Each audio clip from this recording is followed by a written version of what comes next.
नमस्कार मित्रों, सुदृष्ट पीसेस के आधिकारिक यूट्यूब चैनल पर आप सभी का हार्दिक स्वागत है।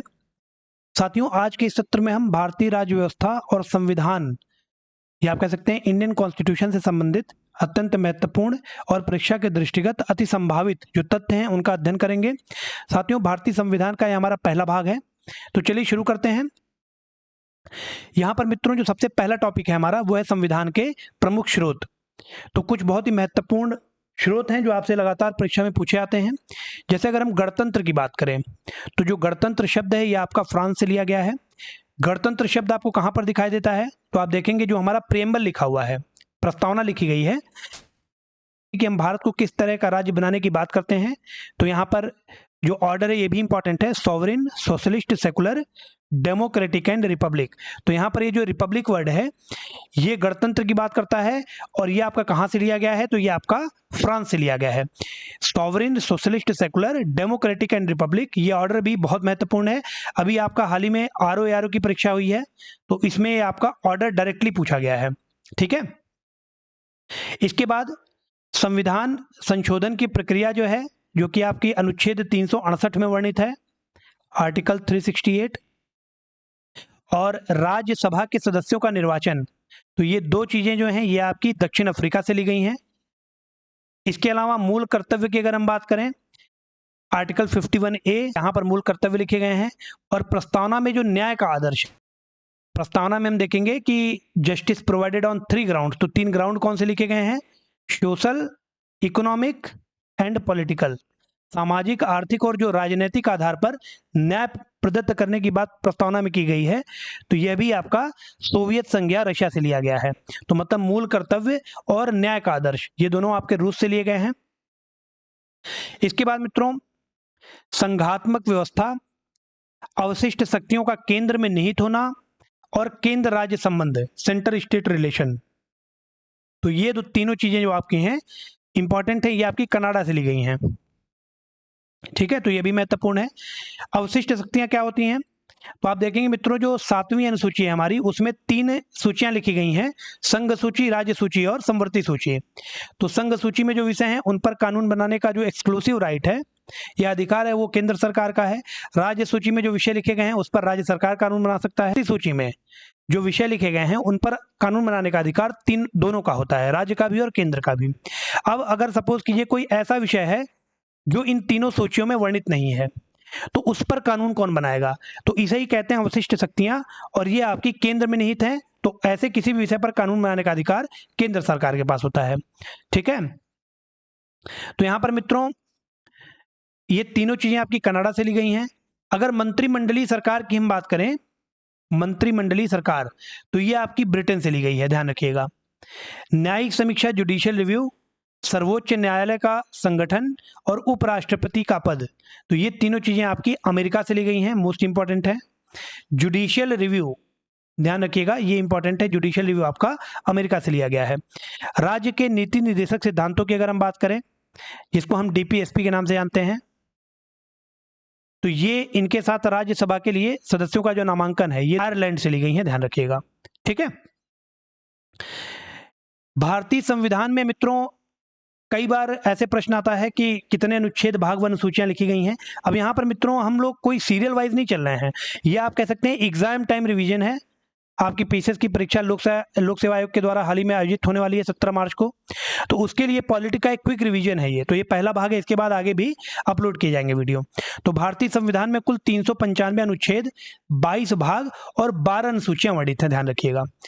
मूल संविधान की अगर हम बात करें तो वहां पर केवल 8 अनुसूचियां लिखी गई थी। बाद में इसमें 4 अनुसूचियां और जोड़ दी गई, जिसमें आपकी 9वीं, 10वीं, 11वीं और 12वीं, ये 4 अनुसूचियां बाद में जोड़ी गई। 9वीं अनुसूची आपकी लैंड रिफॉर्म से संबंधित है, जो कि आपकी फर्स्ट कॉन्स्टिट्यूशन अमेंडमेंट एक्ट के द्वारा जोड़ी गई। जो 10वीं अनुसूची है आपकी, ये एंटी डिफेक्शन लॉ से संबंधित है, इसको जोड़ा गया आपका 52nd कॉन्स्टिट्यूशन अमेंडमेंट एक्ट के द्वारा। और जो 11वीं अनुसूची है, 3rd कॉन्स्टिट्यूशन अमेंडमेंट के द्वारा जोड़ा गया, जो कि पंचायती राज की बात करता है। और जो 12वीं सूची है ये म्यूनिसिपैलिटी की बात करता है, और ये आपकी 74th कॉन्स्टिट्यूशन अमेंडमेंट एक्ट के द्वारा 1992 में जोड़ी गई। ठीक है, 12वीं सूची में। इनकी बात अभी हम करेंगे अलग से, लेकिन कुछ महत्वपूर्ण अनुसूचियां हैं जिस पर परीक्षा में प्रश्न बनते हैं और कंफ्यूजन हो जाता है बच्चों को। जैसे अगर दूसरी और तीसरी अनुसूची की हम बात करें तो यहाँ पर प्रश्न अक्सर पूछा जाता है कि दूसरी अनुसूची में किन व्यक्तियों को शामिल किया गया है या तीसरी अनुसूची में किन्हें शामिल किया गया है। तो एक सिंपल सा ट्रिक भी है इसका याद रखने का। दूसरी अनुसूची में मित्रों किनके वेतन और भत्तों की बात की गई है, तो यहाँ पर आप देखेंगे राष्ट्रपति और राज्यपाल मोस्ट इंपॉर्टेंट है। इंपॉर्टेंट क्यों है? क्योंकि राष्ट्रपति और राज्यपाल हमें तीसरी अनुसूची में नहीं मिलते हैं। ठीक है, राष्ट्रपति और राज्यपाल की बात तीसरी अनुसूची में नहीं की गई है, केवल दूसरी अनुसूची में की गई है। इसके बाद लोकसभा, राज्यसभा, विधानसभा या विधान परिषद, यहाँ पर जो अध्यक्ष और उपाध्यक्ष होते हैं दूसरी अनुसूची में की गई है, सेकेंड शेड्यूल में की गई है। यहाँ पर मित्रों राज्यसभा में वाइस चेयरमैन या चेयरमैन होते हैं, उसी तरह विधान परिषद में भी चेयरमैन या वाइस चेयरमैन होते हैं। तो ये चेयरमैन और वाइस चेयरमैन इसी में आप कह सकते हैं इंक्लूडेड है, अध्यक्ष और उपाध्यक्ष में। तो इनके वेतन और भत्तों की बात दूसरी अनुसूची में की गई है। इसके बाद मित्रों उच्चतम और उच्च न्यायालय के जो न्यायाधीश हैं, ये आप सिंपल कह सकते हैं जजेस, और जो कैग हैं, controller and auditor general of India, नियंत्रक महालेखा परीक्षक जो हैं, इनके वेतन और भत्तों की बात भी दूसरी अनुसूची में की गई है। अब अगर तीसरी अनुसूची को हम देखें तो यहाँ पर आप देखिए राष्ट्रपति और राज्यपाल नहीं है, तो ध्यान रखिएगा थर्ड सूची में या थर्ड शेड्यूल में राष्ट्रपति और राज्यपाल नहीं शामिल है। इसके बाद यहाँ पर बात की गई है संघ और राज्य के मंत्रियों की। संसदीय और राज्य विधायिका के लिए निर्वाचन के जो अभ्यर्थी हैं इनके शपथ या प्रतिज्ञान की बात की गई है तीसरी शेड्यूल में या थर्ड शेड्यूल में। सांसद, विधायक या विधान परिषद, इन तीनों के शपथ और प्रतिज्ञान का प्रारूप भी तीसरी अनुसूची में प्रदत्त है।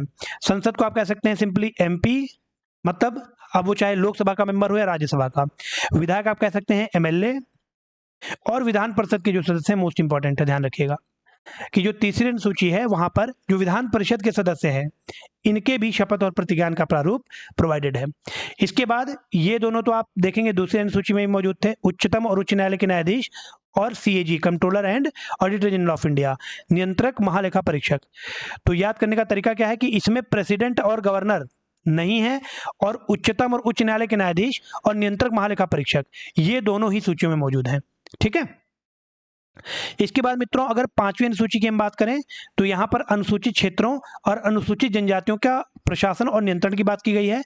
असम, मेघालय, त्रिपुरा, मिजोरम, है ना, ये आपका छठी अनुसूची में आता है, ध्यान रखिएगा। और ये प्रश्न भी आपका अभी हाल ही में जो आरओ की परीक्षा हुई है, आरओ की, उसमें आपका डायरेक्टली ये क्वेश्चन पूछा गया था। इसके बाद मित्रों जो सातवीं अनुसूची है हमारी, यहाँ पर तीन सूचियां वर्णित हैं, जैसा कि मैंने आपको बताया, संघ सूची, राज्य सूची और संवर्ती सूची। तो यहाँ पर मूल संविधान में संघ सूची में 97 विषय लिखे गए थे, लेकिन अगर अब हम देखें करंट सिचुएशन तो यहाँ पर अब 100 विषय हो गए हैं, विषयों की संख्या बढ़ा दी गई है। उसी तरह राज्य सूची में मूल संविधान में आप कह सकते हैं 66 विषय लिखे गए थे, लेकिन अब यहाँ पर 61 विषय कर दिए गए हैं। यहाँ से 5 विषय हटा करके संवर्ती सूची में डाल दिए गए हैं। तो 5 विषय कौन से हैं और किस अमेंडमेंट के द्वारा हटाए गए हैं, तो आप देखेंगे जो 42वां संविधान संशोधन अधिनियम 1976 में किया गया, उसमें ये 5 विषय, शिक्षा, वन, जंगली जानवर और पक्षियों की सुरक्षा, वजन और माप, न्याय का प्रशासन, सर्वोच्च न्यायालय और उच्च न्यायालय को छोड़कर सभी अदालतों का गठन और संगठन, ये 5 राज्य सूची से हटा करके संवर्ती सूची में डाल दिया गया। तो इसलिए संवर्ती सूची में जो विषयों की संख्या थी वो मूल रूप से 47 थी, लेकिन अब यहां पर ये 52 हो गई है। ठीक है, इसके बाद मित्रों अगर 8वीं अनुसूची की हम बात करें तो यहां पर आप देखेंगे भाषाओं को वर्णित किया गया है। कुल 22 भाषाएं हैं, मूल रूप से आप कह सकते हैं 14 भाषाएं लिखी गई थी, बाद में यहाँ पर कुछ भाषाएं और ऐड की गई। जैसे अगर हम सिंधी की बात करें तो 1967 में 21वें संविधान संशोधन अधिनियम के द्वारा सिंधी को 8वीं अनुसूची में जोड़ा गया।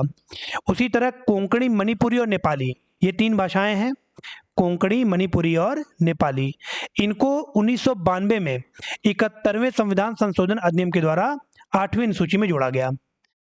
ठीक है, 1992 ईयर बहुत इंपॉर्टेंट है, याद रखिएगा। जो 73वां संविधान संशोधन अधिनियम हुआ या जो 74वां संविधान संशोधन अधिनियम हुआ या आप कह सकते हैं 71वां, ये तीनों ही 1992 में हुए थे। इसके बाद मित्रों जो लेटेस्ट एडिशन था वो आपका था बोडो, डोगरी, मैथिली और संथाली, ये 4 भाषाएं थी जिनको 2003 में 92वें संविधान संशोधन अधिनियम के द्वारा 8वीं अनुसूची में जोड़ा गया। इसके बाद मित्रों जो 10वीं अनुसूची थी हमारी वो एंटी डिफेक्शन लॉ की बात करती है, एंटी डिफेक्शन लॉ, दल बदल विरोधी कानून की बात करती है। इसको 1985 में 1985 में जो 52nd कॉन्स्टिट्यूशन अमेंडमेंट एक्ट था, इसके द्वारा 10वीं अनुसूची में जोड़ा गया। इसके बाद मित्रों जो 11वीं अनुसूची थी हमारी, अभी मैंने आपको बताया कि इसमें पंचायती राज लिखा हुआ है, या पंचायतों को जो संवैधानिक दर्जा प्रदान किया गया, या आप कह सकते हैं 1992 में 73वें संविधान संशोधन अधिनियम के द्वारा 11वीं अनुसूची में इसको जोड़ा गया। जो पंचायती राज है मित्रों, यहाँ पर कुल 29 विषय वर्णित हैं। इसको 74वें संविधान संशोधन अधिनियम के द्वारा 1992 में ही जोड़ा गया नगर पालिकाओं को, और यहाँ पर कुल 18 विषय वर्णित हैं। तो ये मोस्ट इंपॉर्टेंट हैं, जो एग्जाम में कई बार पूछे गए हैं, आगे भी पूछे जा सकते हैं। आपको इन सभी पॉइंट्स को ध्यान में रखना है। इसके अलावा कुछ अन्य महत्वपूर्ण तथ्य हैं संविधान से संबंधित, जो आपसे परीक्षा में बारंबार पूछे गए हैं। जैसे अगर गणतंत्र के शब्द की हम बात करें या रिपब्लिक शब्द की बात करें, तो इसका अर्थ क्या होता है? तो गणतंत्र का अर्थ है मित्रों, शासन वंशानुगत ना हो, या आप कह सकते हैं जो राष्ट्र का प्रधान हो वो निर्वाचित हो। जैसे अगर भारत की हम बात करें तो भारत में राष्ट्र का प्रधान राष्ट्रपति है, और यहाँ पर राष्ट्रपति का इलेक्शन होता है या निर्वाचन होता है, तो राष्ट्र का प्रधान निर्वाचित होना चाहिए। इसके अलावा अगर धर्मनिरपेक्ष शब्द की हम बात करें या सेकुलरिज्म शब्द की हम बात करें, तो भारत में राज्य का कोई भी धर्म नहीं है। तो यह आपका सेकुलरिज्म का कॉन्सेप्ट है, धर्मनिरपेक्ष का कॉन्सेप्ट है। इसके अलावा एक प्रश्न अक्सर पूछा जाता है कि संविधान की आत्मा किसे कहा जाता है। तो अगर प्रश्न आपका पूछ लिया गया कि संविधान की आत्मा किसे कहा जाता है, और आपको 4 विकल्प दे दिए गए, और विकल्प में अगर प्रस्तावना मौजूद है, तो आपका वही उत्तर हो जाएगा। अगर क्वेश्चन में आपसे पूछा जाए कि बी आर अम्बेडकर के अनुसार संविधान की आत्मा कौन सी है, तो आप कह सकते हैं कि अनुच्छेद 32 जो आपका भाग 3 के अंदर आप कह सकते हैं प्रदत्त मौलिक अधिकार है, जिसको हम संवैधानिक उपचार का अधिकार भी कहते हैं। तो बी आर अम्बेडकर के अनुसार जो संवैधानिक उपचारों का अधिकार है अनुच्छेद 32 के अंदर, उसे संविधान की आत्मा कहा बी आर अम्बेडकर ने। ठीक है, लेकिन अगर बी आर अम्बेडकर नहीं लिखा है और सीधे आपसे ये पूछा जा रहा है कि संविधान की आत्मा किसे कहा जाता है, तो आपकी प्रस्तावना हो जाएगा। इसके बाद मित्रों के एम मुंशी ने प्रस्तावना को क्या कहा था, तो आप कह सकते हैं के एम मुंशी के अनुसार राजनैतिक जन्मपत्री कहा गया। ठीक है, राजनैतिक जन्मपत्री। बी आर अम्बेडकर ने अनुच्छेद 32 के तहत जो संवैधानिक उपचारों के अधिकार हैं, उनको संविधान की आत्मा कहा। प्रस्तावना संविधान का अभिन्न अंग है, या आप कह सकते हैं preamble is an integral part of the constitution. तो यह बात किस बात से पता चलता है, तो आप कह सकते हैं S R Bommai versus Union of India case. S R Bommai versus Union of India case के द्वारा यह बात बताई गई, या आप कह सकते हैं कोर्ट ने जजमेंट दिया कि जो प्रस्तावना है वो संविधान का अभिन्न अंग है। इसके बाद अगर प्रस्तावना भारतीय संविधान की मौलिक संरचना का भाग है यह बोला जाए, तो आप कह सकते हैं कि मौलिक संरचना का जो कॉन्सेप्ट है या डॉक्ट्राइन ऑफ बेसिक स्ट्रक्चर जो है, यह आपका एक वाद से निकल के आता है, जो कि आपका है केशवानंद भारतीवाद 1973। तो इसी वाद में यह बोला गया कि जो प्रस्तावना है वो भारतीय संविधान की मौलिक संरचना का एक भाग है। राज्य के 4 आवश्यक तत्व होते हैं, ये आपको पता होना चाहिए। एक आपका है जनसंख्या, भूभाग, शासन और संप्रभुता, सॉवरेनिटी। ये 4 आवश्यक तत्व हैं किसी भी राज्य के लिए। अगर सामाजिक न्याय की बात की जाए तो ध्यान रखिएगा, जाति, धर्म, लिंग और रंग के आधार पर भेदभाव का प्रतिषेध अगर कहीं पर हो रहा है, तो वहां पर सोशल जस्टिस या सामाजिक न्याय की बात की जा रही है। संघीय राज्य क्या होते हैं, अक्सर आप देखेंगे परीक्षा में पूछ दिया जाता है। तो संघीय राज्य ऐसे राज्य हैं जहां पर संघ और राज्यों के मध्य शक्तियों का विभाजन किया जाए, division of power in between centre and state. जब डिवीजन ऑफ पावर कहा जाएगा तो उसे हम कहेंगे संघीय राज्य। लेकिन अगर भारत की हम बात करें तो भारत हमारा इसीलिए ट्रू फेडरल स्टेट नहीं है। भारत को क्या कहा जाता है, क्वासी फेडरल या परिसंघात्मक राज्य। तो भारतीय संविधान परिसंघात्मक क्यों है, क्योंकि यहां पर डिवीजन ऑफ पावर नहीं कहा गया है, डिस्ट्रीब्यूशन ऑफ पावर कहा गया है। शक्तियों का वितरण होता है, ना कि डिवीजन होता है। ठीक है, जो हमारे लिस्ट मेंशन है आप देखेंगे 7वीं शेड्यूल जो हमारी 7वीं अनुसूची, वहां पर संघ, राज्य और संवर्ती सूची दी गई है। तो वहां पर शक्तियों का विभाजन करने के बजाय शक्तियों का वितरण किया गया है कि किस विषय पर किसके पास कानून बनाने का अधिकार है। ठीक है, इसके बाद भारतीय संघवाद को सहकारी संघवाद किसने कहा था, तो ध्यान रखिएगा ग्रेनविले ऑस्टिन ने भारतीय संघवाद को सहकारी संघवाद कहा था। भारत अर्ध संघात्मक राज्य है, तो यह बात केसी वियर के द्वारा कही गई थी। भारत को संघात्मकता के तंग ढांचे में नहीं ढाला गया है, यह वक्तव्य किसका था? तो आप कह सकते हैं बाबा साहेब भीमराव अम्बेडकर जी ने यह बात वक्तव्य बोला था। इसके बाद मित्रों मोस्ट इंपॉर्टेंट है, ध्यान रखिएगा, आर्टिकल 13 जो हमारा अनुच्छेद 13, इसको न्यायिक समीक्षा का द्वार भी कहा जाता है, या गेटवे ऑफ जुडिशियल रिव्यू क्यों कहते हैं?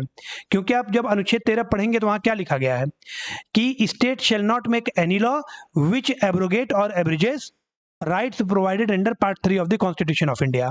संघ और राज्य ऐसा कोई कानून नहीं बनाएंगे जो भाग 3 में प्रदत्त किसी भी मौलिक अधिकार का उल्लंघन करे।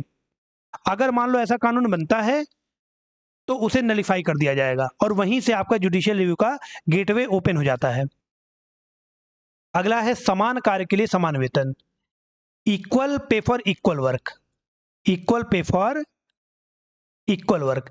तो इस कॉन्सेप्ट का पता कहां से चलता है? तो आप कह सकते हैं प्रस्तावना में जो समाजवादी शब्द है उसके साथ जब हम अनुच्छेद 14, 16 और 39D को मिला करके पढ़ते हैं तो वहां से हमें कॉन्सेप्ट पता चलता है समान कार्य के लिए समान वेतन। अब अनुच्छेद 14 और 16 जो है ये ध्यान रखिएगा ये मौलिक अधिकार है, और 39D जो है ये आपका क्या है? ये DPSP है, ठीक है। इसके बाद मित्रों निजता का अधिकार कहा जाएगा right to privacy, right to privacy. तो यहां पर दो अनुच्छेद महत्वपूर्ण है, एक है आपका अनुच्छेद 19(1)D और एक है आपका अनुच्छेद 21। तो इन दोनों अनुच्छेदों को जब हम मिला करके पढ़ते हैं तो हमें निजता के अधिकार का पता चलता है, राइट टू प्रिवेसी का। 19(1)D जो है ये right to move freely throughout the territory of India, मतलब आप कह सकते हैं राइट टू फ्रीडम की बात करता है, राइट टू फ्रीडम, कहीं भी जाने की स्वतंत्रता जो अनुच्छेद 19 के अंदर वर्णित है। अगर अनुच्छेद 21 की हम बात करें तो यहां पर आप देखेंगे किसी भी व्यक्ति के प्राण और दैहिक स्वतंत्रता को विधि द्वारा स्थापित प्रक्रिया के द्वारा ही वंचित किया जा सकता है। तो यह बात हमें अनुच्छेद 21 बताता है, right to life and personal liberty. और यहां से निजता के अधिकार संबंधित जो दो महत्वपूर्ण केस हैं इनका नाम आपको याद रखना है, खड़क सिंह बनाम उत्तर प्रदेश और गोविंद बनाम मध्य प्रदेश। ये दो केस हैं जो निजता के अधिकार से संबंधित हैं। इसके अलावा अर्नेस्ट बार्कर ने क्या कहा था? तो अधिकार बिना कर्तव्य के, अधिकार बिना कर्तव्य के उसी प्रकार है जैसे मनुष्य बिना परछाई के। यह वक्तव्य था अर्नेस्ट बार्कर का, ध्यान रखिएगा।